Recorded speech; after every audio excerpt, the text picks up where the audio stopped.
We are about to tackle what I think, and I know, Nathan, what you think as well, is probably one of the most foundational. Hold on, you don't know what books. I think. Let's get this started up on. That's a very presumptuous way to start a podcast, my friend. It is, but you know this, and I know this. We are about to tackle a book that you and I absolutely love. Yes. Something that I teach from in my mentorship program, something that I've read countless times, that you and I both listened to, read, underlined, outlined, highlighted. I mean, it's like every time you read it, there's something else that jumps off the page. And I would say for artists, using the term a biblical book kind of makes sense as well. There are just so many things in there that you should take into your practice on a regular basis. This book was written by David Bales and Ted Orland. It's titled Art and Fear: Observations on the Perils and Rewards of Art Making. And I like how they have "and rewards" in parentheses there. Kind of saying that's just kind of there. Sometimes there's some rewards. And so I cannot wait to go through this, and we're gonna spend some time on it. This isn't just a one-off. This is going to be a multiple episode dive, really deep dive as we break this down. So if you've read the book, or if you're getting the book today and ordering it to read it, follow along, send us your notes. We would love to hear your thoughts on it. We would love to hear what you think. And it's going to be, I think, and I know we've talked about this, Nathan, a really fun dive into this book. And before we get started, I love the hat. You have one of our good friends' hats on today. Tell me about that before we start. Oh yeah. I love it. A recent acquisition to the to the hat wardrobe. I met Bodie Robinson about a year ago at an event that we were both at, and made the connection through you that we were both going to be there, and so I got a chance to meet Bodie, who's just an incredible human being, incredible artist, and also has a brand of streetwear where it's wearable art off canvas is one of the slogans or mantras. Yeah. So all of these marks have been personally made by the artist herself. So yeah, thanks. I've been hi Bodie, love you, miss you. Yes, hopefully absolutely. See you soon. But yeah, go check it out. St. Bodie. So hats, shirts, hoodies, all kinds of really cool stuff. We'll put a link in our in the episode thing so people can check her work out. Let's do it.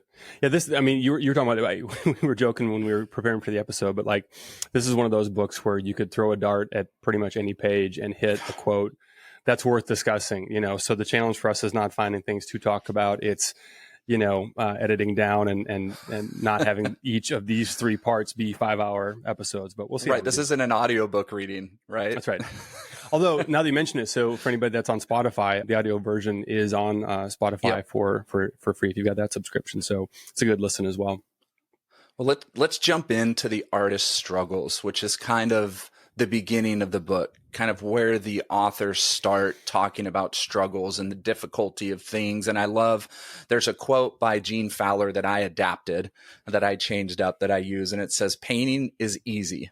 All you do is sit staring at a blank canvas until drops of blood form on your forehead." And anybody that knows the biblical story of Jesus in the Garden of Gethsemane, there's a moment where blood drops form on his forehead when he's making a very difficult decision in life. And I love this story no matter what you believe.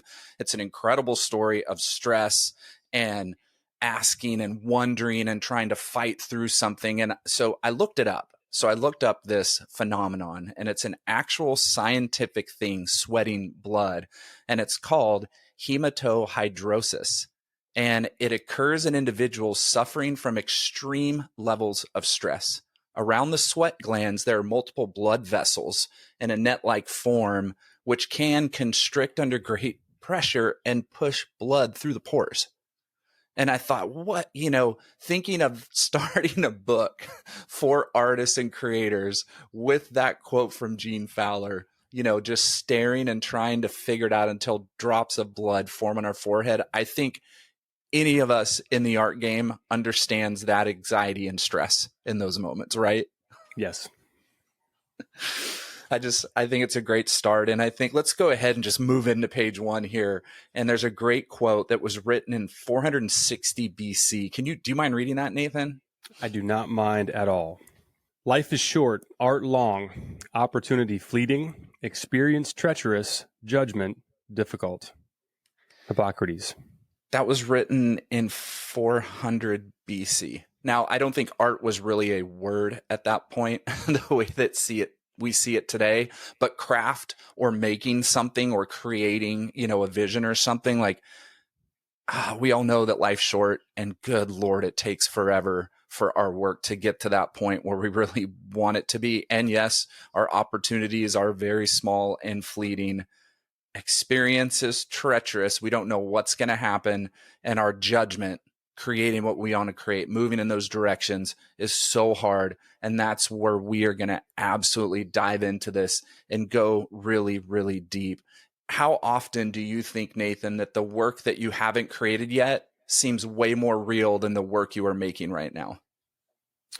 The work, very often, all the time. Yeah, I mean, the biggest challenge I think for most of us is just, capturing the ideas and deciding which ones to actually move forward with, which I know we'll talk about, in a little bit. But yeah, that quote specifically resonated with me, no doubt about it. Yeah. Yeah, and they say we do work that does not feel like our own. We repeat ourselves. We stop before we have mastered our materials or continue on long after their potential is exhausted. Often the work we have not done seems more real in our minds than the pieces that we have completed. And I think, like you said, for the most part, we have no idea what we're doing. But because we look at a lot of work and we see a lot of work and we know other artists and we see their work, there's this vision that occurs in our head that seems so far away. And each time we sit down to start working, we're trying to get to that vision. But then all of a sudden, it's nowhere near it. I mean, I screwed up so many paintings this week, just like had this vision in my head. And then I start rolling. And it's like, I'm nowhere near that. How do I get there? Like, how can I do that? Yeah. It's constant all the time. Yeah. It's treacherous. It's difficult. That can be a trap, I think, as well. I don't know about you, but it can be a trap for me to want to just start new things, because the starting is fun. The starting is easy. The starting is just the for me anyway. And it's hey, I've got this idea. Let me just see where it takes me. Whereas the future steps in the process become a bit more, laborious. That's where we're trying to resolve things and decide, is something finished and what does it need and those types of things. So because the idea of the unfinished work is so elusive, so attractive, and to your point, to the book's point, looks better in our minds than all the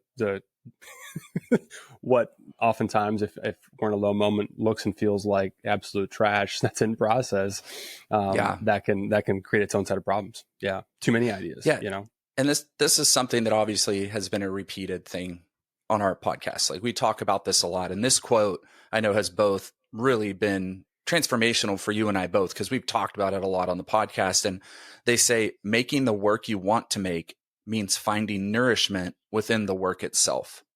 Yeah. So they're talking about, there's this process of, you're not just making the work just to make it. You better be searching. You better be looking. You better be really spending time finding moments that are nourishment, right? And what is nourishment needed for? For growth. Yeah. To be healthy, to continue to move forward, right? We eat healthy things. We eat good food and drink in order to nourish our bodies so that we're healthy and we can live a long life. It's the same thing with art. If we're not searching for those nourishing moments within our work that can take us on to tomorrow and the next day and the next piece, growth is stunted. We are unhealthy artists. We're not moving forward. We're not growing. And I think, man, that quote has stuck with me ever since I read it. Well, there's another quote that speaks to that too that I had highlighted. I wanted to talk about. Yeah. It's on page 11. With individual artworks, it means leaving some loose thread, some unresolved issue to carry forward to explore in the next piece. With larger goals like monographs or major shows, it means always carrying within you the seed crystal for your next destination. I don't have to try. I don't know about, I'd be curious to ask you this.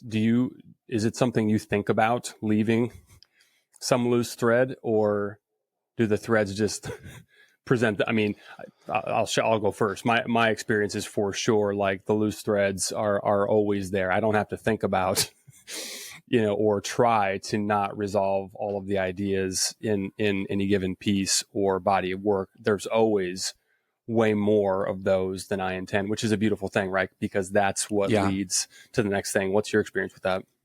If our current goal is our only goal, just this piece, this work that we're working on, then we're not really leaving these unresolved issues for each work. Like you said, leaving that thread like kind of hanging. If we're just so focused on finishing this one piece, at least for me, this has been very successful in my process and working. If I'm just so focused on one piece, finish, then I'm kind of missing the goals that are to come, because I know that each work is taking me to the next piece. And if I'm so focused on this one and not looking for nourishment things, but focused on finishing, then I'm kind of stifling that growth for what could be coming next. So now when I'm working, I'm thinking about, where is the work going? Where is it taking me next? Where is this one piece taking me? If it's done, it's done. But I'm not trying to force the issue anymore. I'm trying to leave threads and leave these moments that are pushing me to piece number 3, 4, 5, 6 down the road, and kind of keeping that horizon ever growing and ever spreading out even further. Yeah. Yeah. Now that I've totally blown up our game plan and our outline, 4 minutes in. No, but this is good because it does really piggyback on that moment. And I've got a quote from Rainer Maria Rilke from his book, Letters to a Young Poet, which I suggest everybody go out and find or buy today. And he writes to this young poet and he says, "I'd like to beg you, dear sir, have patience with everything unresolved in your heart and try to love the questions themselves as if they were locked rooms or books written in a very foreign language. Don't search for the answers, which could not be given to you now because you would not be able to live them. The point is, live everything. Live the questions now. Perhaps then, someday in the far future, you will gradually, without even noticing it, live your way to an answer." So he's saying leave unresolved threads. Don't keep fighting for that answer in the work. You may not know how to answer it yet because you're a young artist, you're a young writer, a young sculptor. Let all those questions grow and grow and grow so that in time, the answers find you, rather than focusing so hard on, what's my voice? How do I do this? How can I get there? Spend time working and leaving those threads unresolved so that all of a sudden there's a needle and it's pulling it through to each work as it goes. Yeah. And that makes me think of finding satisfaction, getting fulfillment from the questions themselves, right? Starting from a position of not, I lack answers and I won't be whole, I won't have until ... But finding fulfillment in the fact that we have questions, we have, those unresolved things that are going to inevitably lead to wherever we're supposed to go, right? Which, ultimately leads to faith and trust in the process and where we're supposed to end up, right? Yeah. And I mean, here's the key. And I love how they say this: art's made by ordinary people. Mm-hmm. Even extraordinary art is made by ordinary people. Yeah. It's not a superhero. It's not somebody that has this insane special blood or extraordinary DNA or something that helps them just create work that's better than everybody else. No, art is made by ordinary people. And I love that he says, if you're going to say that, then you have to allow the ideal artist would be an ordinary person too. Right. The whole usual mixed bag of traits, weaknesses, strengths, flaws, all those things. Every single artist has the same qualities, right? Yes. Now there are differences that separate them, but I think just realizing and we say this all the time, we said it in our last episode, study, read. That way you realize, oh my gosh, yeah, every artist is an ordinary person just like me, same struggles, same things. Yeah. And there's a confidence in understanding that. You may know it, but once you understand it, that's where the confidence comes from. Yeah, I think, Ty, for me, this book is just another reminder that it's not just me. All of the doubts, all the fears, all the second guessing, it's not just me, it's not just you, it's everyone that's ever tried to do what we're trying to do, which is make art that is authentic to us personally. Yeah. I've talked before about my experience with recovery and with the 12 steps. And one of the things that gets discussed, in those meetings a lot is the challenge of thinking that one is terminally unique. In other words, the opposite of what I just shared. It is just me. Only I have this problem, which means that only I could somehow hopefully stumble across a solution that is also unique to me. No. We're all in this same boat, right? Because we share a common problem. That's really good news, because that means that the solution, the answers to these questions that are outlined in the book, to our conversation today about art, will give us a solution that also applies to us, right? Yeah. And once we've got a solution, that leads to hope, right? And when there's hope for the future, there's power in the present. So I just think that whole idea of just, it's not just me. Everyone who's walked this path before and is walking it before, to your point of, right, 400 BC, I'm sure if there was written recorded history before that on this topic, it would say something similar, right? Yep. As long as people have been trying to do this thing that we're trying to do, this has been a thing, right? Yep. And so that whole idea of it's not just me, right? I jumped to, actually, let me stay on that same topic though, that whole idea of the myth of the extraordinary. Let's talk about that. I'm jumping ahead again, but Ty, this is from page 24. It's easy to imagine that real artists know what they're doing and that they, unlike you, are entitled to feel good about themselves and their art. Fear that you are not a real artist causes you to undervalue your work. The chasm widens even further when your work isn't going well, when happy accidents aren't happening or hunches aren't paying off. If you buy into the premise that art can only be made by people who are extraordinary, such down periods only serve to confirm that you aren't. Before chucking it all for a day job, however, consider the dynamics at work here. Both making art and viewing art require an ongoing investment of energy. Lots of energy. In moments of weakness, the myth of the extraordinary provides the excuse for an artist to quit trying to make art. So let's unpack this myth of the extraordinary. And I want to pose a question to you because, in your program, you've worked now with dozens of different artists. I'm curious, have you observed this to be a common thing? Like if you had to pull a number out of the air, what percentage of the artists that you've worked with and had these deep discussions around this topic have those types of doubts and fears? In other words, that the artists who have done the things that they aspire to someday do are special in some way that they themselves are not. Almost everybody. Mm-hmm. I suspected you were going to say that. Yeah. If not 100%, 99.9%. Yeah. Right. And this isn't a knock on anybody. This is just, I've felt that way forever. And there's times I still struggle with that. Right. Literally, I know these things now. I know them all. That doesn't mean I don't walk into a museum and go, never going to get there. You know what I mean? Or literally go, no, that's all lies. She's a freaking superhero. There's something special about her. Right. Yeah. That's just part of it, and that's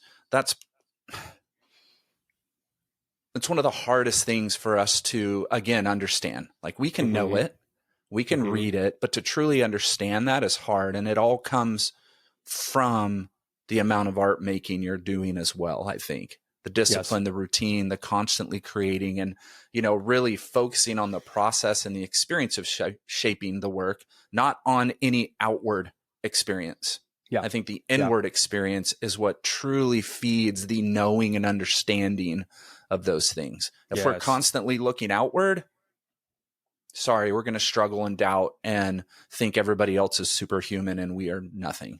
Yeah. If we're focusing on the outward. Yeah. That's so true. And as the self-appointed director of, tactable, tangible takeaways for our audience, I will put a pin in something really important that you said, which is you haven't read this book just once, right?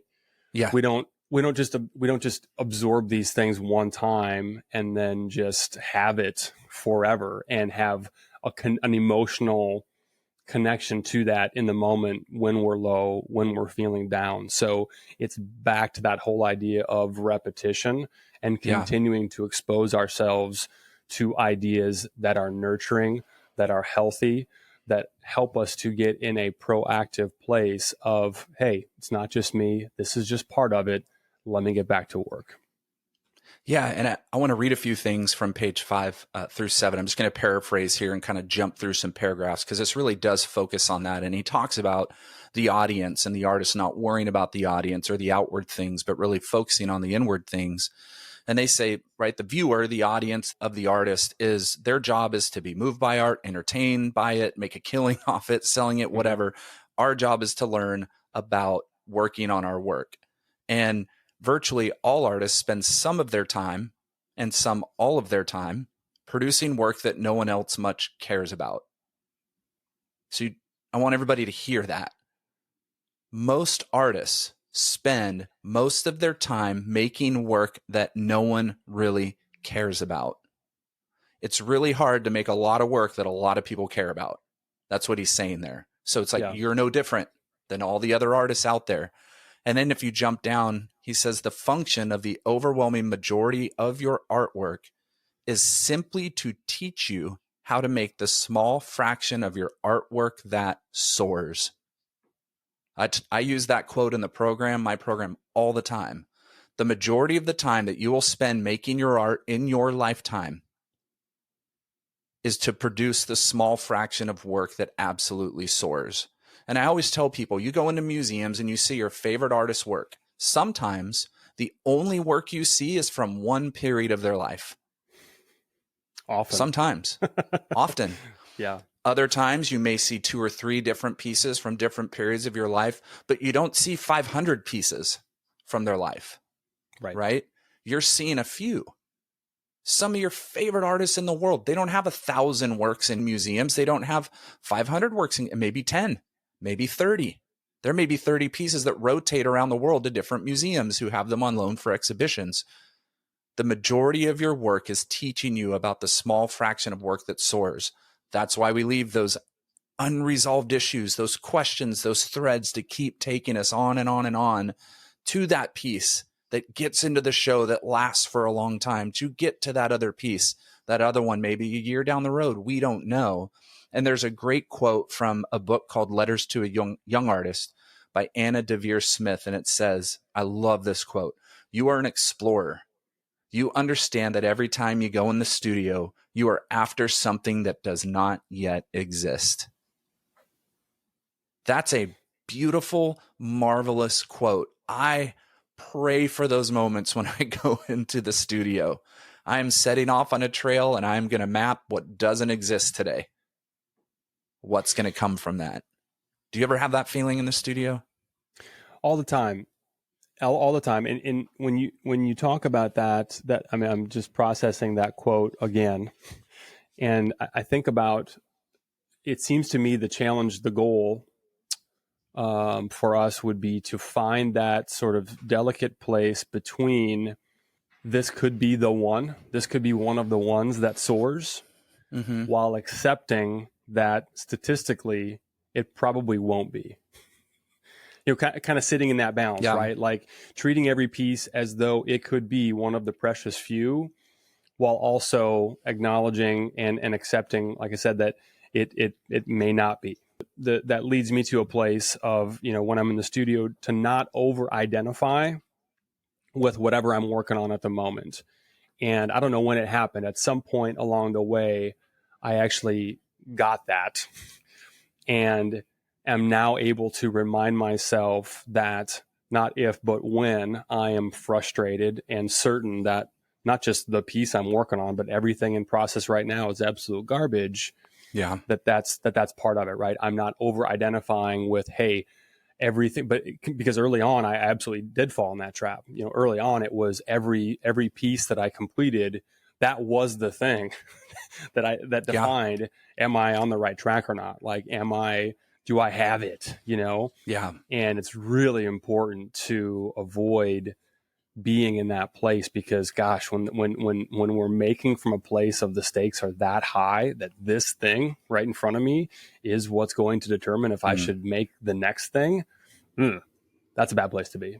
That is a place that I am choosing not to live anymore, and would encourage anybody who might identify with having been or being now in that place to get to that point.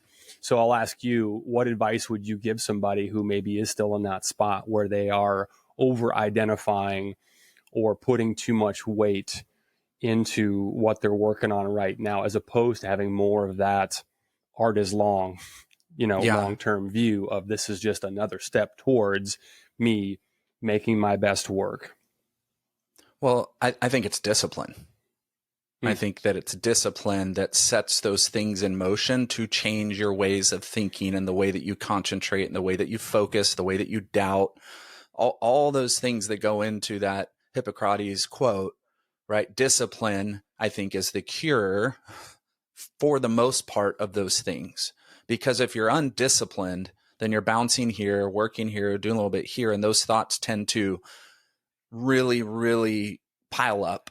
Right? Really start to pile up and fill up. And then you're spending a lot of time thinking about those things rather than working through them in the work.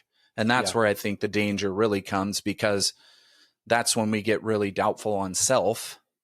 And then self starts to be the control rather than the work being control. If we don't like ourselves, a lot of times we're not really going to like our work sometimes.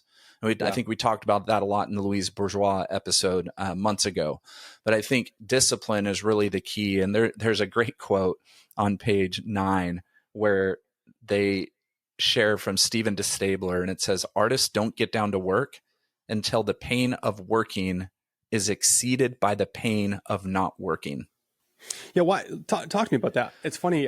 When I read that in the book, and when I saw that you wanted to talk about that today, I don't connect to that quote at all. But maybe it's just because I don't understand. Well, it. I'm not that. If you think of discipline, it's entirely possible. If you think of discipline, yeah, right. If you are working, there's a pain, right? When you're creating art, there's a lot of pains that go within that. There's a lot of frustration, a lot of growth, a lot of things that are just really hard.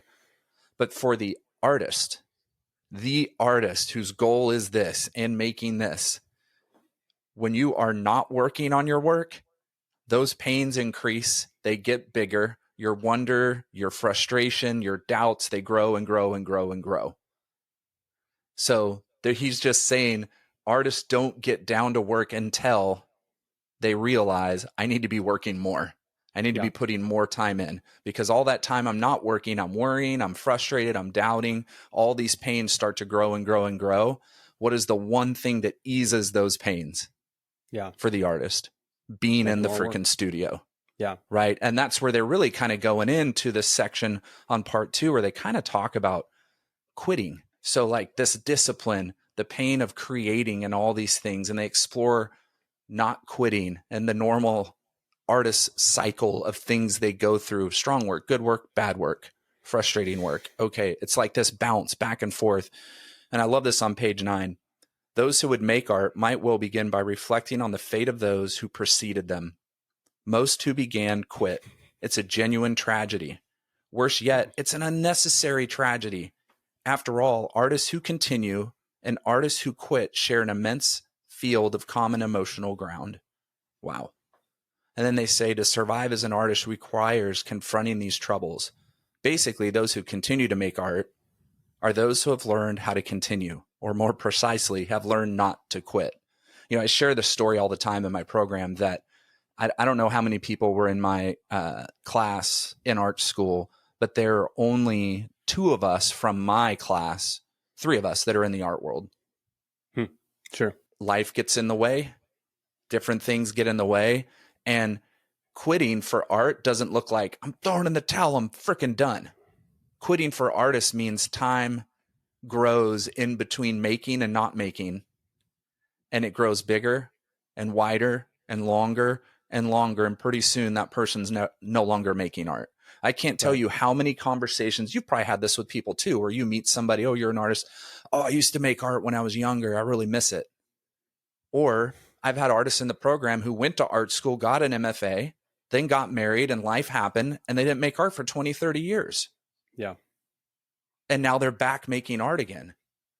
Right. So that's the scary thing, right? When you're not disciplined, you can mentally quit with not even know you're quitting until 10 years down the road, you haven't made any art at all. Well, that's a scary thought. The authors make the distinction between quitting and stopping. Yes. And that quitting happens once. But then I go to, all right, I mean, I don't know about you. I rarely leave the studio at night or at the end of the day on a high note. Like very, very rarely. And part of it is like has to do with just the emotional reserves, are lower. I'm emotionally spent. I'm physically spent, at the end of most days. And so naturally I'm going to look at things and feel differently about things probably than reality would suggest. But it's starting again the next day. And like most disciplines, the easiest and probably most obvious example would be anything with, whatever, working out or eating good, like those daily disciplines that are challenging. Like the longer you stop, the more difficult it is to start again. Yeah. Because whatever discipline we've built up, whatever good habits we have to keep showing up, whatever that looks like in one's life at that time, the harder it is to start it up again and to get another streak going, right? So it goes back to, what they say in the book, quitting happens once. Quitting means not starting again. And art is all about starting again. So the less time we can allow to pass without doing something and making some art, making a bunch of crappy art, making a bunch of mistakes, right? Whatever that is, but it's continuing to exercise the muscle of showing up day after day to do something. Yeah. Well, and listen, there's a reason for healthy breaks too at times. Sure. Right. Getting away, taking a little sabbatical away. I'm not saying like a 4-year sabbatical, but getting away for a week, going away for a month, just doing some reading, doing something else creatively for a little bit, going on vacation, going to the beach, sitting by the water, whatever it is. Those healthy breaks are good to help reinvigorate you when you come back. Now, the problem with, that starting again sometimes is we all know when we take that little break and come back, we feel like we forgot how to paint or we forgot how to make something. We kind of come back into the studio and go, I feel like I'm starting all over. Well, imagine that being 4 months, 5 months, 6 months, 8 months. That notion in your head builds and builds and builds, right? And then fear and doubt creep in and say, well, you weren't an artist anyways, or nobody ever saw your work, or you didn't have a place for it. Now all that resistance gets larger and larger. Well, and that to me, Ty, speaks to the value of intentional breaks where things are still happening, even if we are a flight away from our studio, wherever we're able to make. I mean, there's so many things, and this is one of the things I've learned from observing the way that you operate, having been in this game longer than me, in terms of, when you're on trips and on vacations, taking the books, taking those, biographies, journaling. I mean, there's so many things that we can do that continue to keep us in the game and keep our minds at keeping our heads and our hearts in a place of what's next. Yeah. That those breaks, when done intentionally, don't have to be the momentum killers that they would be if we just totally set it aside and did not. I mean, I make it a point, I know you do as well, like anytime I'm traveling, for example, to go look at art, to interact with other artists that live there. If I have a connection to a local artist, go to the local museums, local galleries, like that in of itself, and then of course, taking pictures, journaling, like that can be the seed of the next thing as well. It's funny, we're talking about this. I was actually just looking back through my journal, my art journal, which I always take with me. Yeah. On every trip, my laboratory notebook. But journaling about that sometimes I have my best ideas and I'm able to have more perspective about what I'm doing and what's next when I am removed, from the studio, because anytime I'm here or near here, that this is probably just an idiosyncrasy to me possibly, but like anytime that I'm not back there physically doing things, I feel is wasted time. It's not. I know that's not true. But you know what I mean? Whatever. So when taking a break and went away from the studio, doing those things where that's all I can do is super, super valuable. I tell my artists in my program all the time, like, if you're away from home, go see art. If you're on vacation, have a day where you go to a museum or go to a gallery, find something. And this is why it's great to connect with other artists on Instagram. Mm-hmm. You know what I mean? Then you can say, hey, I'd love to come by and do a studio visit. Can I bring you some coffee? Can I bring you a cappuccino or, some cookies, whatever, and just go hang out and talk art and see somebody else's studio and how they do stuff. That's why I love to read, because there's so much community in these art biographies that I'm reading where they're all visiting each other's studios and hanging out. So they knew that importance. And I think they talk about, I love this, how they give the little operating manual for not quitting on page 12. And they give the two, A and B, the first one. And this is why I have a group component in my mentorship program. Make friends with others who make art and share your in-progress work with each other frequently. Like, there is nothing better than sharing work with another artist and talking about it, especially when you're wanting to throw in the towel. Even if you're wanting to throw in the towel on a body of work and like, this is just a waste of time the last 3 months, being able to discuss that with another artist is monumental. What were you going to say? Yeah. Well, I'm just going to piggyback on that, but whether it's implied or expressly communicated, there is an element of accountability that only comes from of interpersonal accountability that only comes from interacting with other people. And yeah, I was just thinking about, because we talked about quitting, but and stopping, sometimes intentionally, sometimes not. I thought we could talk for a moment about how to start again. And I'm going to throw my 2 cents in the mix and just say, do something somewhat consistently, right? Yeah. I mean, the lower we can make I'm back to that example of, whatever health and fitness, it's easy to take a break. And I've done this, take a break from training and then believe the lie that I can't start again until I can pick up right where I left off, which is just not realistic. Doesn't matter what we're talking about. So in the thread of art making, to think about, all right, what's the minimum effective dose? What's something that I know I could do consistently, even if it is just I made a mark. I made a mark on something, each day or 3 times a week, or again, just acknowledging that everyone has different access to time and ability, to make work. So maybe the thing is, hey, I'm going to set aside 30 minutes that I'm just going to open up my sketchbook or what's the app Procreate. on the iPad? Yeah, I'm going to open up Procreate, while I'm in some BS meeting and doodle and play. But it's something that's being done consistently. I mean, that would be my whatever antidote to having quit and having to try to find a way to start again. But what advice would you give somebody who maybe has quit or has stopped for a long time and is trying to start again?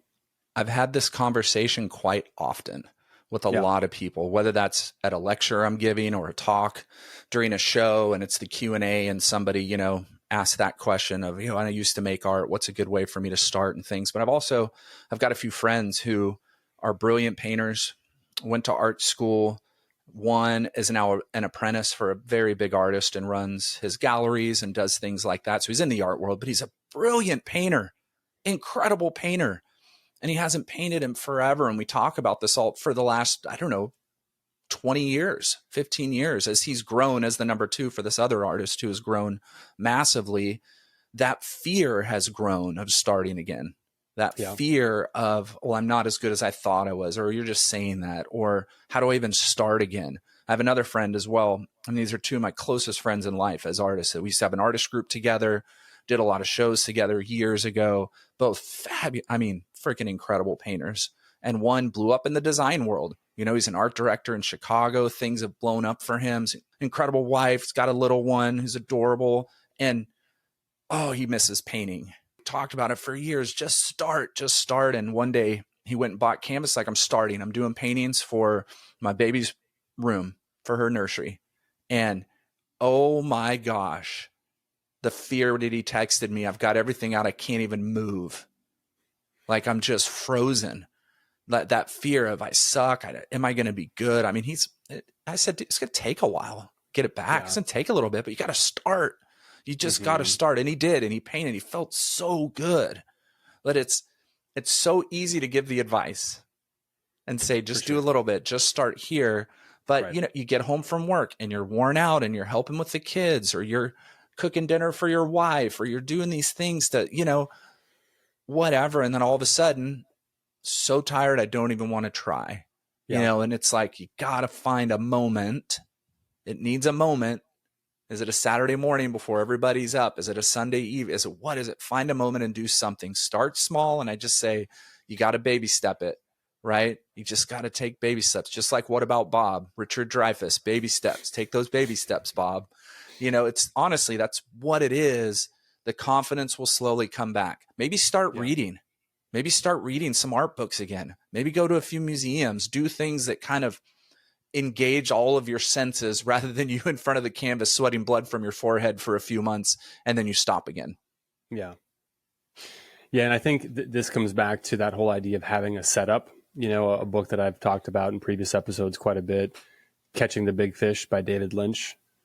He talks a lot about the importance of having a setup, having a place where art happens. Yeah. And just removing the barriers to entry from a physical, whatever materials, standpoint, even if it is just a little shoebox full of your materials where it's in a place that you know where it is, where your sketchbook is. Like, it doesn't take much to have the place and have the stuff ready, because that can easily be a barrier to entry of like, oh, well, I don't have the stuff, or I don't want to dig it out, or I don't know where it is. It's like, have it accessible, have it in front of you, make it easy to execute on your plan.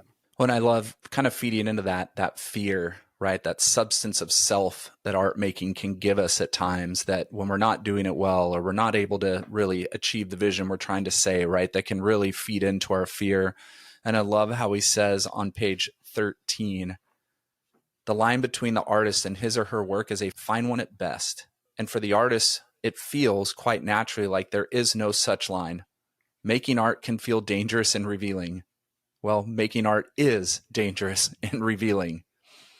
Making art precipitates self-doubt, stirring deep waters that lay between what you know and what you should be, and what you fear you might be. For many people, that alone is enough to prevent their ever getting started at all. And for those who do, trouble isn't long in coming. I love that. So just know there's fears no matter what. Yeah. It doesn't matter what side you're on. There's going to be some fears, because art is dangerous and revealing. Yes. Both ways. And I love, there's a Nietzsche quote, and I don't remember where I grabbed this from.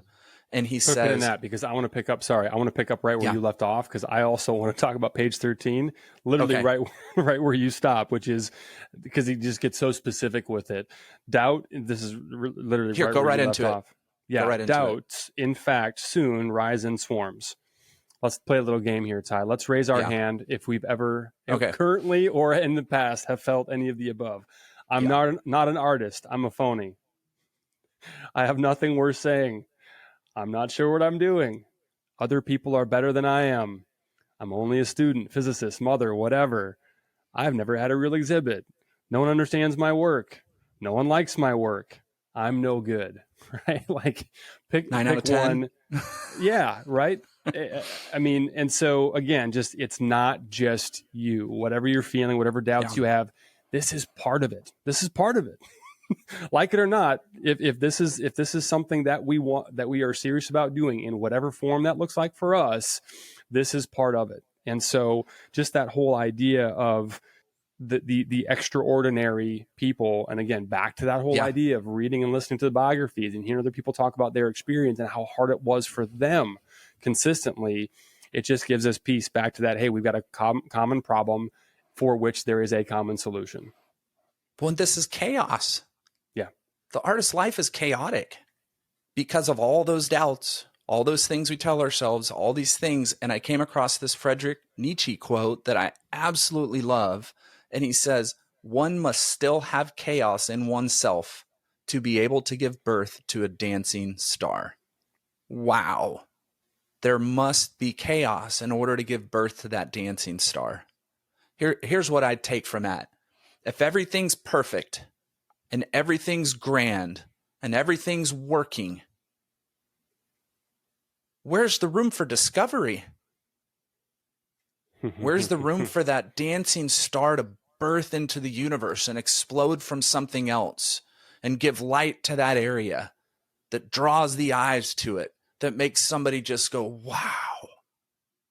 Everything should not be absolutely perfect, which goes back to what we were saying. To be ordinary is to be imperfect. Yeah. Right? We are all imperfect. We are all ordinary. We are all human beings, each and every one of us. So there will be chaos in ourselves. Let's understand that. Let's embrace it and know it and move forward in our work. And let's figure out how we give birth to that dancing star. And thank goodness. I mean, that reminds me of that Rumi quote. If you are irritated by every rub, how will your mirror be polished? The rubs are important. Yeah. The friction is important. We need that friction. We need that chaos, a version of it for something to come from it. that it's a necessary part of the process. Yeah. And we have to be able to face those fears and doubts and figure out ways to overcome those fears and doubts when they arise, because that's where our growth is going to come from with our work. We have to be able to notice them, notice that resistance, notice those things that are coming in, and then grow from them. And I love here on page 14, they talk about art is a high calling and fears are coincidental, sneaky, disruptive, we might add, disguising themselves as laziness, resistance to deadlines, irritation with our materials or our surroundings, studios. How many of us get irritated with studios? Distraction over the achievement of others, Instagram. Indeed, as anything that keeps you from giving your work your best shot. What separates artists from ex-artists is that those who challenge their fears continue. Those who don't quit. Each step in the art making process puts that issue to the test. And fears are going to arise when we look forward and we look back, both, right? Yeah. No matter what, when we look back or forward, they're going to arise. I have them all the time. I've had them you and I have talked about it. I applied for a big residency. I did it on the last day because I thought I'll never have a shot. There's no way. Why in the world would they choose me? And laid awake for an entire night before I woke up the next morning and applied to the residency the day it was due, which was a whole lot of work, but I was scared to death. Today, this morning, I woke up. I haven't even told you this. I woke up this morning. I open up my email, and there's an email that tells me that they're going through my stuff today. They downloaded everything. Nice. So then what happened again? Fears and doubts, all those things started to arise to go, well, yeah, they're not going to, no way my work compares to other artists that are applying. No way. You know what I mean? And it's like, oh, I've got to find those ways to stifle those things, because if I start focusing on that, what am I not going to do today? I'm not going to make work. Yeah. I'm going to want to leave my studio as fast as I can and run and run and run and run like Forrest Gump and just keep running. Instead, yeah, go ahead. Go. Well, since you brought it up, I'll ask you, because I'm genuinely curious. I'm thinking about this for myself as well. But do you think that what you experience in terms of the resistance that caused you to wait in the first place, and then what you're experiencing now, knowing that they're looking at it and evaluating it, do you think that fear comes from a place more of just not getting that opportunity, or a data point that would suggest that you don't have it or what it takes, or that it's that I don't have it or what it takes? Right. Right. Yeah. Because any one thing not happening is whatever, right? There'll be more opportunities, some of which will come that you will have access to, right? But it's just that reinforce the potential for reinforcement that I might not have it. Yeah. Yep. Mm-hmm. Yeah. Keeps me awake at night. Yep. Absolutely. Yeah, and the other thing too about that quote specifically is that, these are all what Pressfield calls resistance, right? But the way that fears are shapeshifters, how they'll find the path of least resistance to really get to us, disguising themselves as laziness, resistance to deadline, irritation. So I go straight to, because when I'm living in fear, when I'm experiencing and indulging in fear-based emotions, I operate from a place of shame, and so I go to I lack the character. For me, I make a self-judgment on, it's a character issue. I am, and that's that self-talk, that negative self-talk, which is, something I wasn't planning on talking about today, but I think it's very relevant to today's conversation, which is just being mindful of the internal dialogue that we have going on, and acknowledging that our default mode in terms of our inner dialogue is at best neutral, at best. At worst, and far more often, it's absolutely negative. And this comes from, the survival wiring that we have from, thousands of years of fight or flight, where everything had to be assessed when we were living in times where, danger and or death could be around every corner. Yeah. We had to live in that place of like, is this a threat to my survival? And we're still stuck with that old wiring, which causes us to go to negativity, which causes us to go to, and in some cases, live in fear far more than we really should. And so in identifying that as a reality that we're starting from, it's really important to find a way to adopt some version of a habit or routine around getting back to a positive place. It's cheesy, but it's true.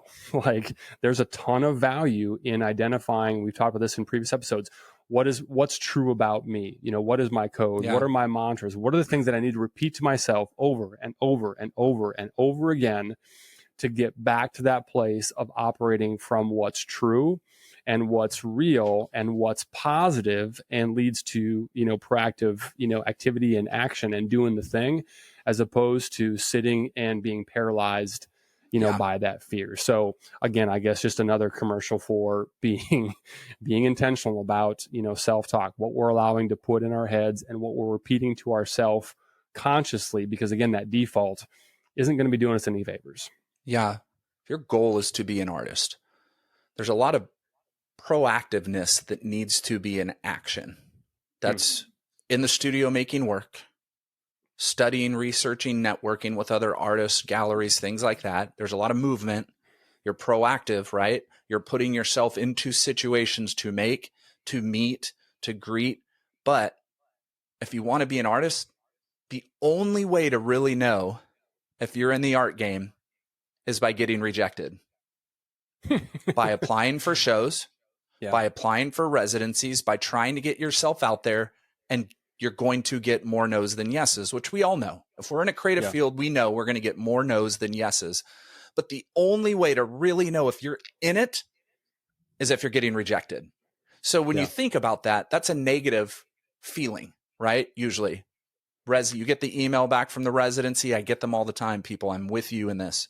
I'm sorry, due to the overwhelming amount of applicants, you were not selected this year. I mean, I don't know how many times I've read that over the years. So many, right? But enough it's like, to be able to repeat it, apparently.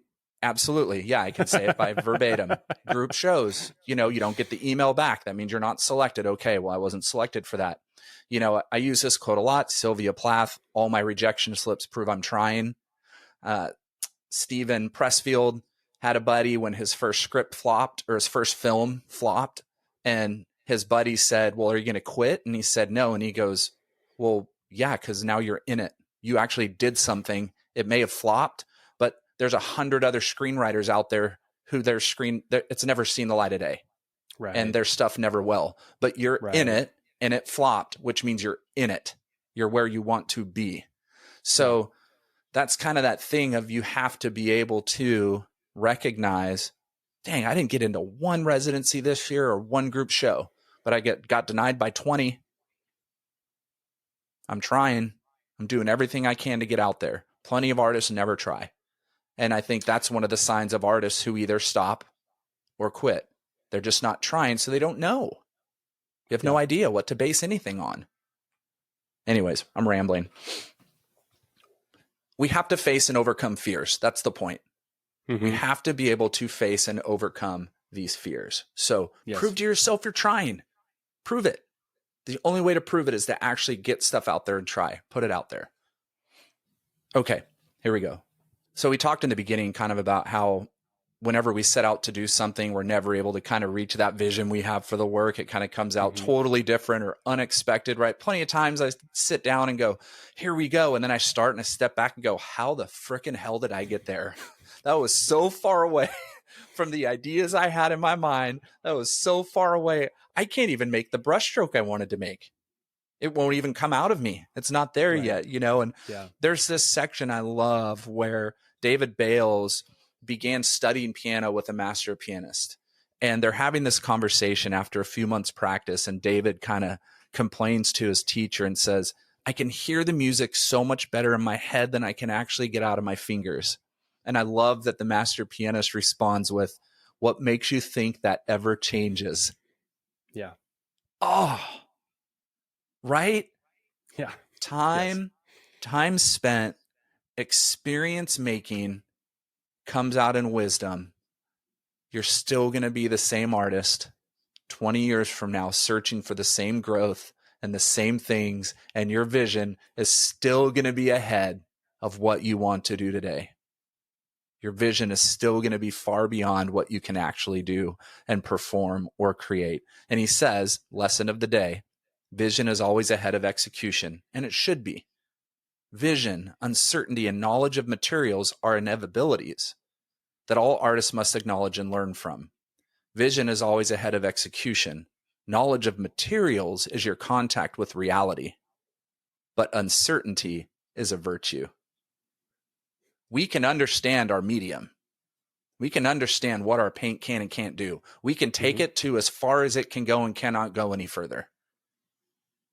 But our vision, the ideas in our heads, those things, they're all uncertain because we're only as good as what we can do today.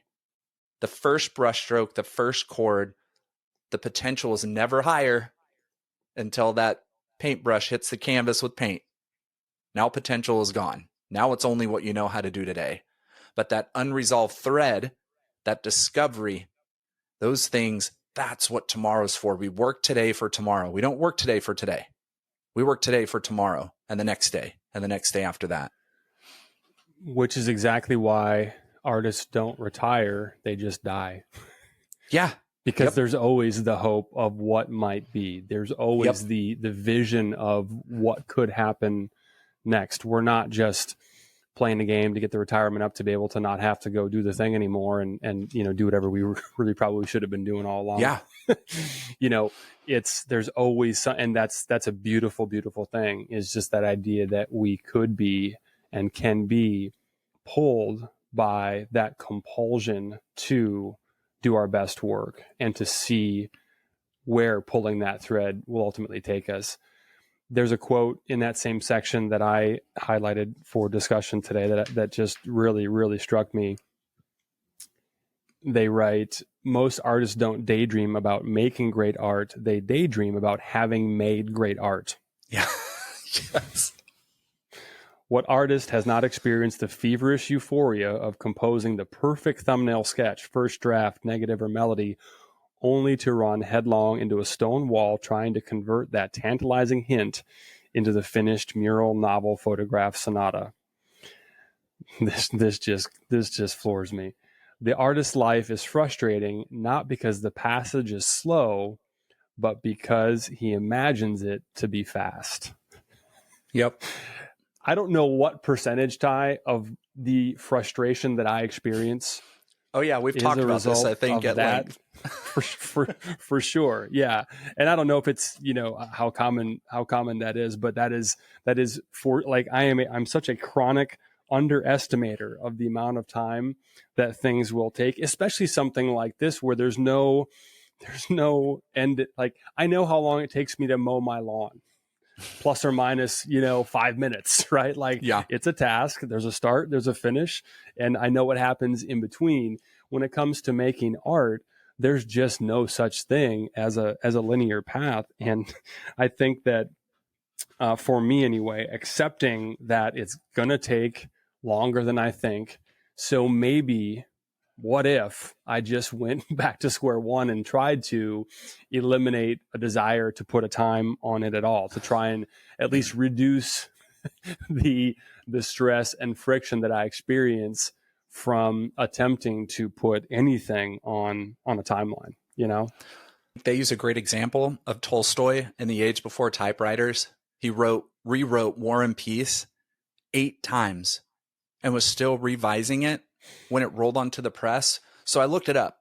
War and Peace is 1,225 pages, 587,000 words. He rewrote that by pen on paper 8 times to get to a right?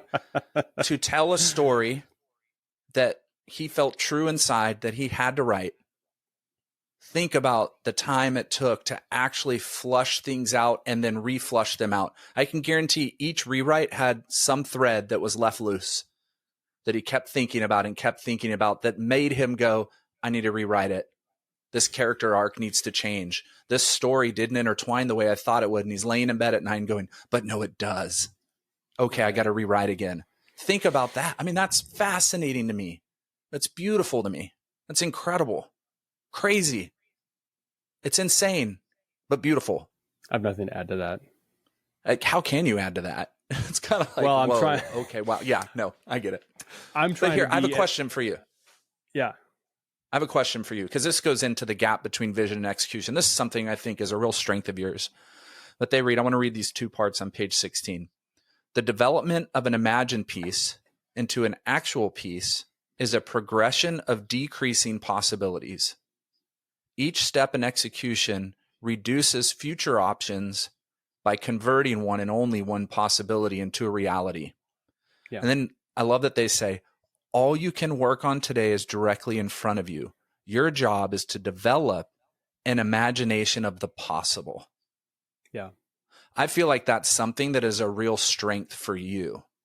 Like, I feel like, having watched you over the last few years and been a part of talking through these things and ideas, like being able to develop and realize in an imagined piece, right, that the actual piece you're working on is a decrease of possibilities.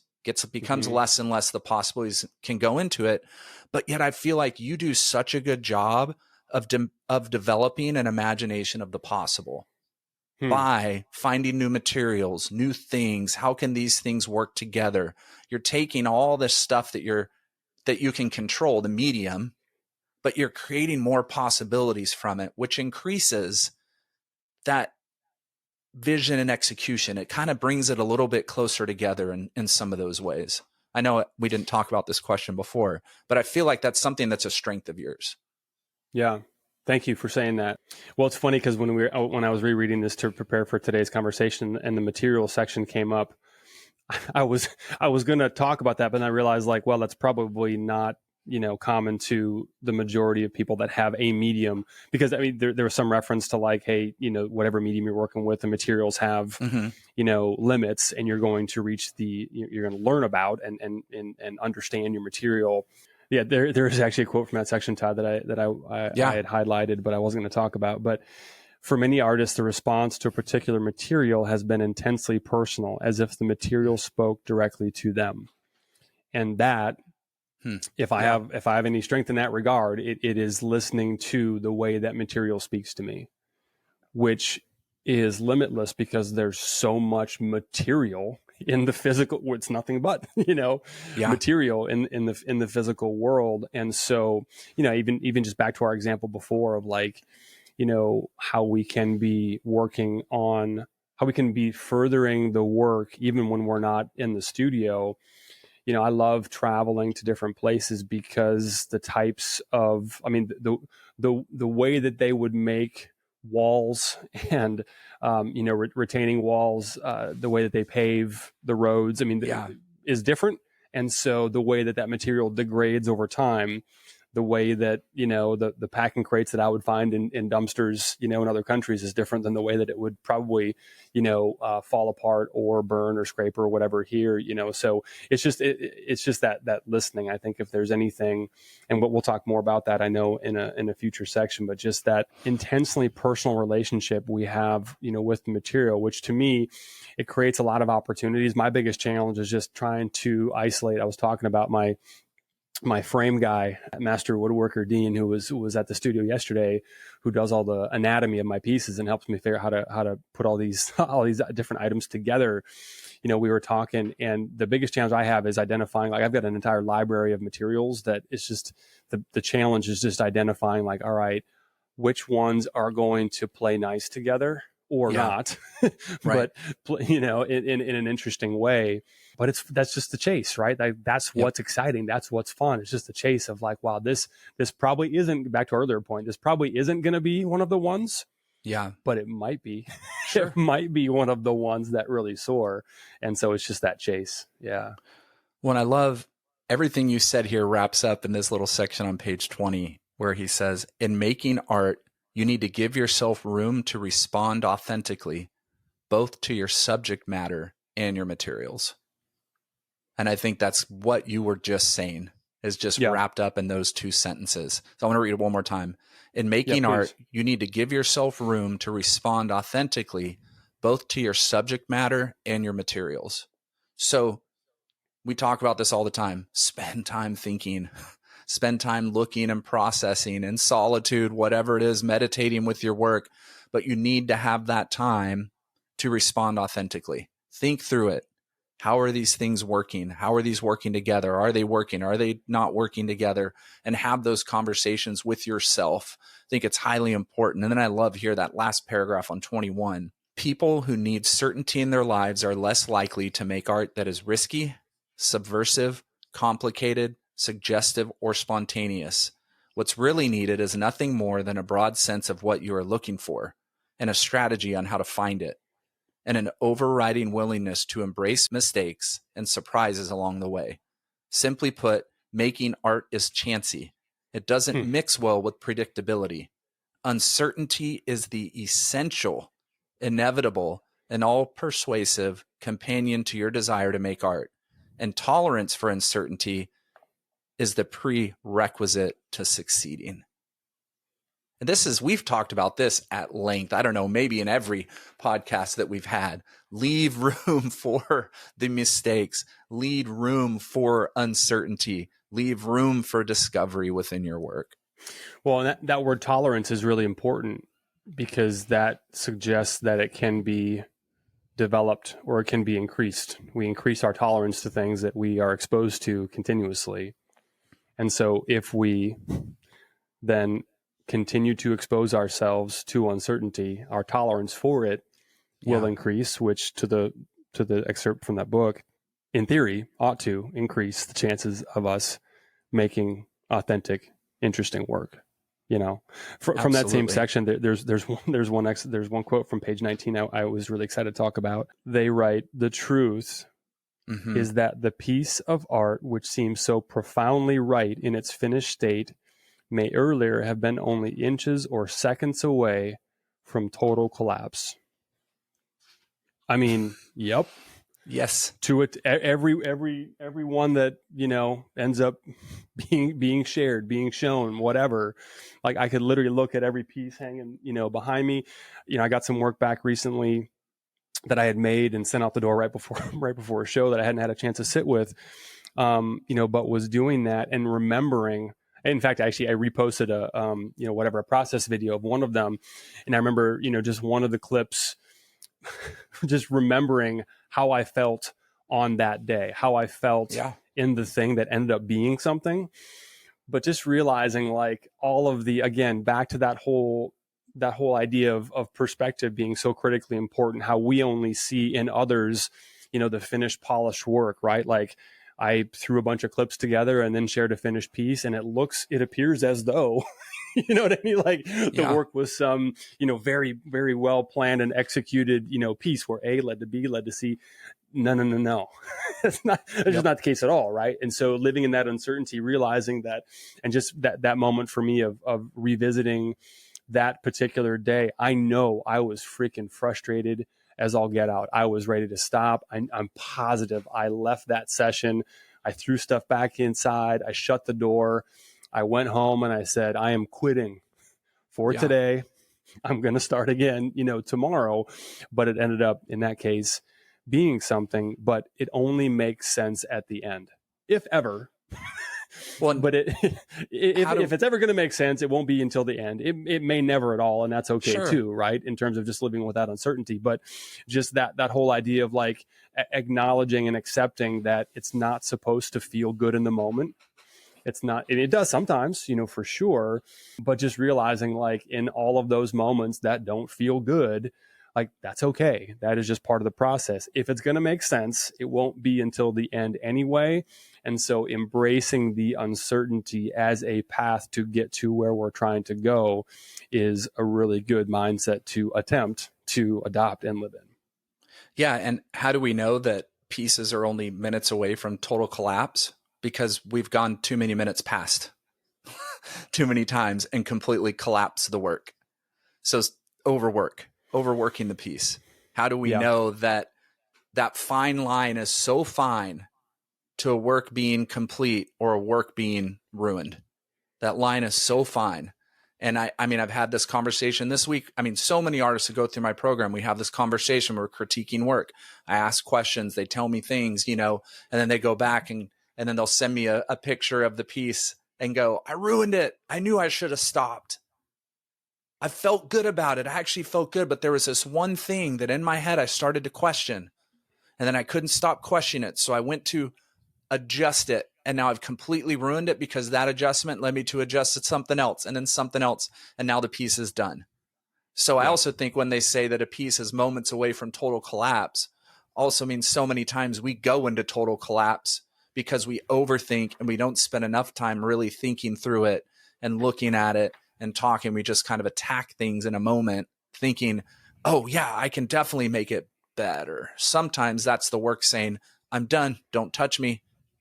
If you're overthinking it, you're going to ruin me. Yeah. Well, we talked about this in the Amy Silman episode from a couple episodes back. That was a really interesting discussion point. We identified that this is one area that you and I fundamentally disagree on. And I think I might be in the minority, in this regard, but I do not subscribe to the belief that a piece can be ruined, that you can go past. I mean, for sure you can go past a point where it would make sense to stop, or it may have been better, to stop. But, just back that whole idea of just always being willing to risk going too far in the pursuit of identifying how far you can go and how far you can take it, Well, and I think that conversation's very different with sculpture and sculptural elements than painting too, right? Because painting, I it's like very intentionally stacked done. The decks in my favor in that regard when it comes to material. Yeah, absolutely. And that wasn't by design in the moment, but I realized looking back now, it absolutely was. I've talked before about, overwork, when I was a kid, doing drawings and not being able to get the hand of the, whatever baseball player just right on the bat. And, there's only so many times you can erase something and redo it before it just isn't, gonna look right anymore. And so, that's absolutely true. Having the ability to just go nuclear in terms of carving it down and exposing what's underneath. I like giving myself a lot of outs, as far as that goes. So that's a fair retort on your part. But I do think that living in that, I mean, this is a great segue into the whole idea of perfectionism.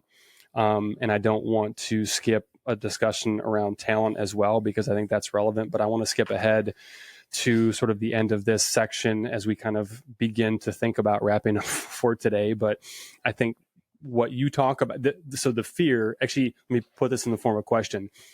How does one navigate the fear of going too far and have that lead to a version of paralysis where, what do I do anything more? Do I do something next? And have that cause a person to get stuck in inaction? For me, it's an absolute understanding of my own work. And that is from time spent, right? That's from time spent looking at lots of art and my art, but also having the same conversations about my art that I'd be having about others' art. So when I go look at art, I'm having inner conversations and dialogues, whether I have my journal with me or not, about what the artist is doing, how are things working, what are they using, what's their composition like, their colors, their texture. I'm discussing all these things with myself, because I also know when I go back to the studio, I need to have those same discussions with my work and myself. Mm-hmm. Not just making it and then throwing it out the door. It's making it, thinking about it, talking through these things, and then either moving on or continuing on with the piece. I've grown really, really comfortable with an understanding of, I think this piece is done. Yeah. Now, I just ruined 4 pieces yesterday that I overworked. And I knew inside if I touched them, I'd overwork them, but I wasn't happy with where the work was, even though it might have been okay in others' eyes. I don't know. But I need to add some stuff. And then I added stuff and it completely ruined every single thing was there. And there was no going back, because with painting and on raw canvas, there's not much I can do to kind of adjust composition or things without completely, for my own style, overworking a piece. Right. And I think that's all singular, right? That's all individual. What does overworking look like? What does underworking look like? Those things for yourself, but it's all time involved. That's the only way to really be comfortable with how you're viewing your making, is by the time you've spent making it and thinking about it. But this whole idea of not to belabor this point, but I think it's interesting. Hopefully, let us know in the comments. but I think it's interesting to identify that to your example, that does suggest that one could go past the point, suggests that there is a point, there is an ideal or a perfect point to set the brushes down and stop. Is that kind of what you're saying? That's a really difficult question. That's why I say it's individual. Because for me, it's a lot more spiritual of a thing than a physical, tangible technique, or, you know what I mean? Tangible answer. Does that make sense? Yes. For me, it's very spiritual, to where I have this innate feeling inside of how the work is speaking to me and how I'm viewing it and listening to it. And it whispers. It's almost like, stop, I'm done. I'm exactly where you need it to be. And there are times when I question, which a lot of artists will question, well, there just isn't enough on the canvas, so it can't really be art. So I must need to go add more to it. Because so it's like, you have a piece that's minimal and it's working. Yeah. There's 2 colors on it. There's not much, but it just speaks and it works. Then you go, well, there's only 2 colors. How could it be an artwork or a painting if there's only 2? I should probably add another color. And then you fuck the whole thing up and then it's done. Right. So is it overworking or is it just ruining? Sorry. Now you just guaranteed we're explicit. Yeah, we're explicit. No, that was only one. How did it take this long to break the seal? That was only one bad word. We're fine today. We are still not explicit. Hide the kids. Oh my goodness. Earmuffs, nephews. Well, this go ahead. Sorry. So is it, it's like, what is it overworking or is it just ruining? I don't know. Like, there's so many terms you could put into place. Cause I'll say I ruin a lot more work than I overwork. Yeah. I just ruin it. I cannot go back. There's a state of no return or fixing. Turn it over, paint the other side. Yeah. Yeah. I would say I'm definitely guilty of overworking certain pieces. And it's funny. I had a moment recently, just last week, actually. I brought a piece home, which I'll do sometimes just to kind of sit with it at home where I couldn't touch it or do anything, even if I wanted to. So I brought it home. I carried it around the house. I put it on the deck. It's like golden hour, right? The light's going to be just going to sit with, and I did that with the intention of sitting with my journal, at home after dinner, just relaxing to kind of, listen to the work and take notes on what I might want to do next. Beginning from the place of, oh, this definitely isn't done. There's definitely more to do. Okay. And so Nikki comes out, my wife comes out, and immediately she was like, oh my gosh, I love that, which she doesn't often say. She's a tough critic. And so do not do anything else to that. And very rare, she's only said that a couple of times. She's like, that's done. There's nothing. And so, just being somebody who's, resistant to being told what to do, I immediately go to like, all right, let me see if I can figure out. And I realized, let me figure out what else I could do to this. And what I realized is that I operate from this place of it couldn't be easy.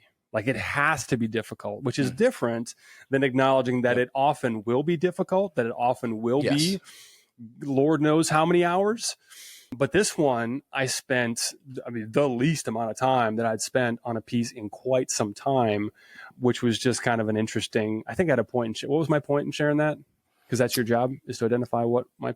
Well, we were talking about overworking or underworking. Overworking, and so, yes. Yeah, you took it home to really think about it in the right way. Thank you. Mm-hmm. Right. And so, that's actually, Ty, I want to close on that idea of the answers are in the work. I think that's a good place to end. But before we do that, there was something I wanted to talk about just on this whole idea of perfectionism. And this is a quote. And again, this is what happens when you, let me go back to my my camera view here. This is how, not that it's my job, how how books should look when you're really getting into it, right? Multiple highlighter colors, notes, pen, pencil, all of the above, whatever. Anyway, so quote from page 30 that I just love: "To require perfection is to invite paralysis." To require perfection is to invite paralysis. And again, it's a fine line. There's a balance here, right? Because we're about to talk about the importance of listening to the work, which is, what I heard you describing a moment ago. Mm-hmm. But to require perfection is to invite, there's nothing else to be done Like that is the inevitable outcome of requiring perfection. And I mean, goodness, even if perfection was a possibility, how would we even know until a lot of time had passed? Yeah. Right. I mean, we're not the best. We're not the best evaluators of our own work in terms of how successful a piece is to, right, beyond just the experience of making it until some time has passed. I mean, wouldn't you say that's true for you as like some time Absolutely. to actually sit with something, you know, weeks, months, years to be able to look back and be like, that's a strong piece that holds up today, you know? Well, and they speak about that here. He says, you make good work by, among other things, making lots of work that isn't very good, and gradually weeding out the parts that aren't good, the parts that aren't yours. It's called feedback with your own work. That's what I was saying about me, like spending that time and realizing your work and where you're going with it. Because when we put our work out there, we have a fear of judgment no matter what. And they definitely read the judgment part in the book, everybody. But they talk about how fears about yourself prevent you from doing your best work, but fears about others' reception prevent you from doing your own work. Yeah. Right? Quit thinking about how other people view your work and just make the work. But don't judge it. Don't be in this pursuit of perfection like you're saying, because that's going to prevent you from doing your best work. You're going to cloud your judgment. You're not going to be open and allowing things to come in and messes, you know, the mistakes, the trouble, like we talk about in the Amy Silman episode. You're not going to allow the trouble come in that's going to improve your work and take you to places you didn't expect to go. Right. And by definition, whatever you have right now is exactly what you need to produce your best work.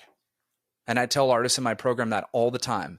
The tools you have now, the mediums you're using now, the skills and the knowledge you have now is exactly what you need to produce your best work today. There's no magical thing that's going to pop in tomorrow that's going to make your work so much better tomorrow than it was today.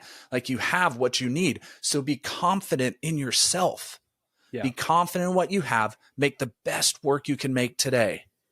And if your focus is that, it's going to continue to guide you to the next piece and the next piece and the next piece. Look at your development, Nathan, from when you came into the program early on, when you really started making, it's night and day. You listened to the work, you studied, you let these things that you love influence things, you played with mediums, you experimented, but you weren't worried about making that perfect piece right now. You screwed around, you played, you did things, you gained inspiration from other things. And then, like they said right here, you started gradually weeding out the parts that weren't good, and even some of the parts that weren't yours, that were from influences and things that ended up becoming yours or improved upon others to what you're making today. That's the journey, right? Rilke says it's the cell of your art. You discovered the smallest constituent element, the cell of your art, that tangible, immaterial means of expressing everything. You found what those things were for you to express everything you want to express. And it's from the search and the time. I appreciate you saying that. If I have any strength, it is that insatiable curiosity and a willingness to make glorious mistakes in the pursuit of finding, you know, whatever that thing is. And I think that is, I really do believe like that is a recipe, but it's certainly, you could do a lot worse in terms of finding a path to accelerate one's growth as quickly as possible. You know, I don't want to go through this first section of the book without talking about this idea of talent. Yeah. Because I think it's a really interesting conversation, and it's one that I want to at least spend a minute or two on. This is a quote from page 28.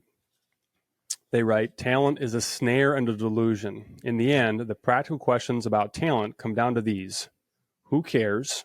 Who would know? And what difference would it make?" And the practical answers are nobody, and none.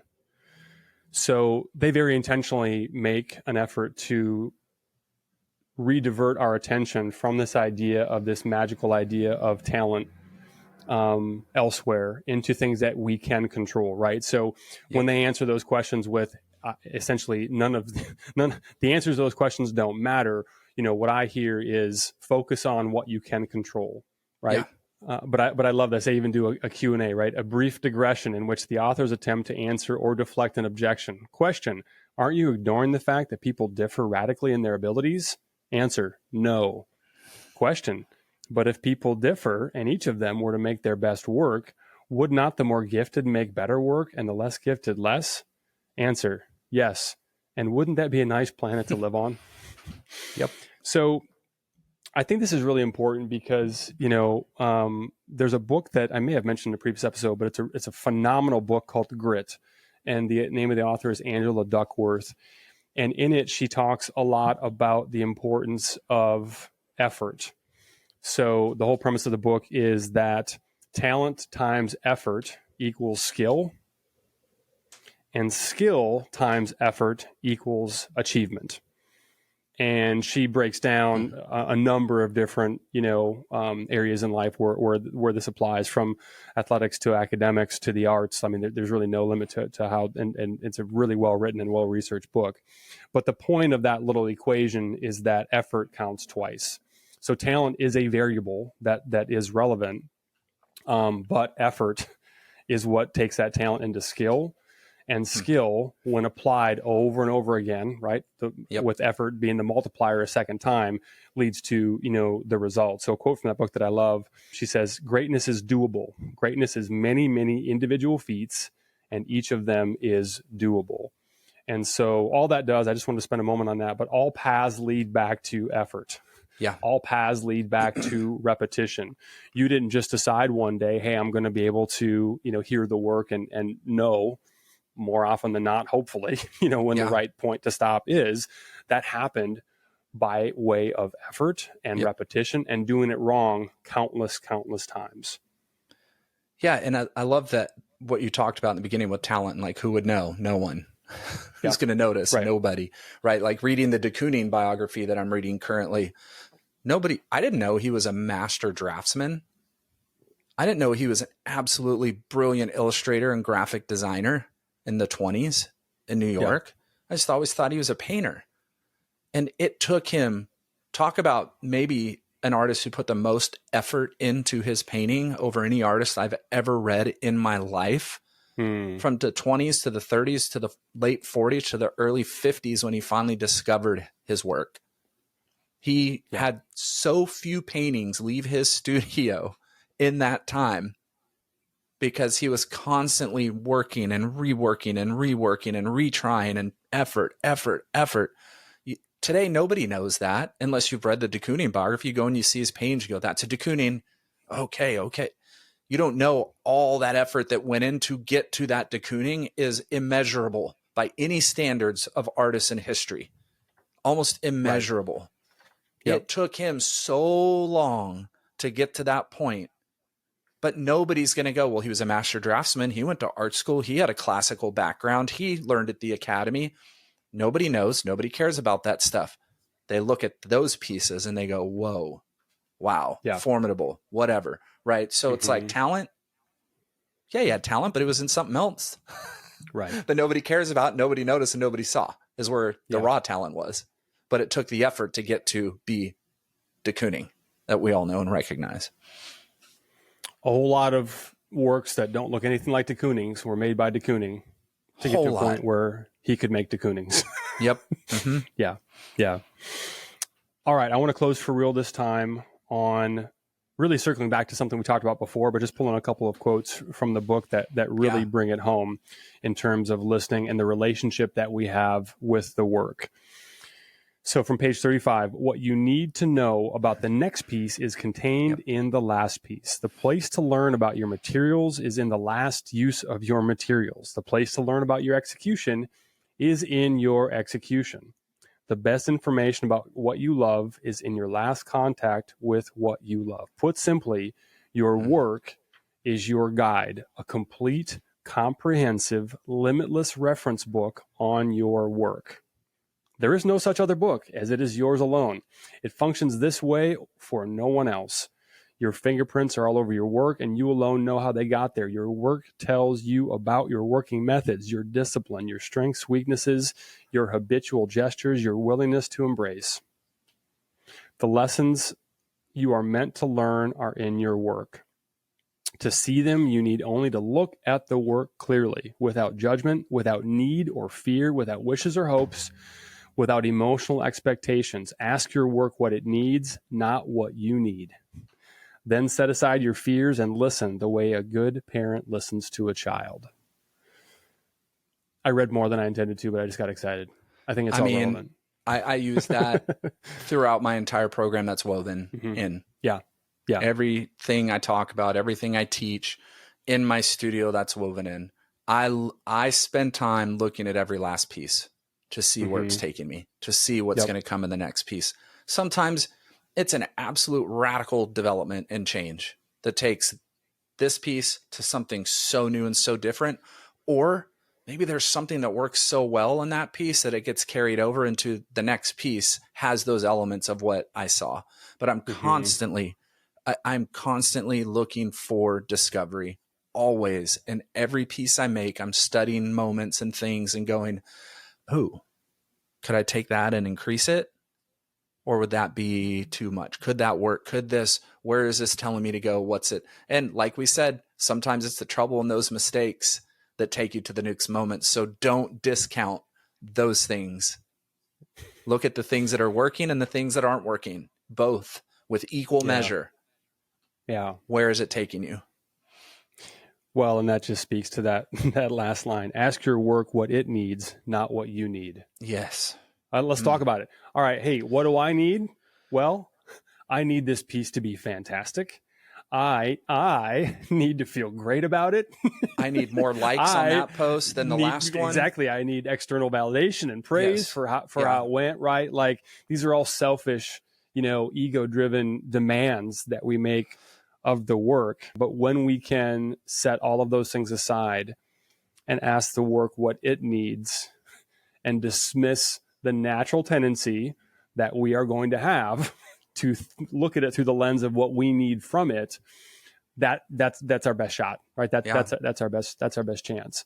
And oftentimes it's, the perspective that comes from, to look at your work clearly without judgment, for me requires some space, fresh eyes in the morning. That's back to what I was talking about before about, leaving the studio frustrated and not feeling great, most days, being okay with that, being able to breathe, reset on my drive home so that I can, not be in a crappy mood when I'm with my family. Like, that's an important place to operate from, which is, hey, I have faith that it's going to make more sense, tomorrow. And the more time that passes, the less needs I have on it giving me something that is selfish of me to request in the first place. And just know that this journey of creating art is about persistence, sticking with it, staying to it. It's about acceptance, accepting yourself, accepting where you are in the moment, not external acceptance of where you are and where you're going and what you're doing, and then growth. Out of those things come growth. So just encouragement for everybody out there. Document your process. We talked about it in the Amy Silman episode. Document what you're doing so you can go back and look at it when you get home, when you're not at the studio, when you're off on vacation, when you're have the ability to go back and look at what you're creating on a regular basis and study the video or look at the things you're doing. Embrace your fears. Embrace them. What's scaring you more than anything? Go after it. Embrace your fears. Keep creating no matter what challenges arise in your way, because there's going to be challenges. And with every phase of your art career, it's going to bring a whole new set of challenges. New ones, old ones will continue to arise because we doubt ourselves, but every step of your career is going to be a whole new set of challenges. So no matter what, just keep going and keep making work. One could say just make art and they wouldn't be wrong. You could say that. Yeah. There's a purpose. Just make art. With that, we're going to close part 1 of 3 of our breakdown and discussion on art and fear. Go get the book, listen to it, and let's see what else. What do we always forget to say? We forget to say follow Just Make Art on Instagram, comment on YouTube or all of their places one can comment. Share it. You all help us get the podcast in front of other people. So, all right, there's our desperate request for validation and assistance. We're desperate. See you next. Just like us. Just like us. That's the name of our podcast. Just like us. Just like us. All right. We'll talk to you next time.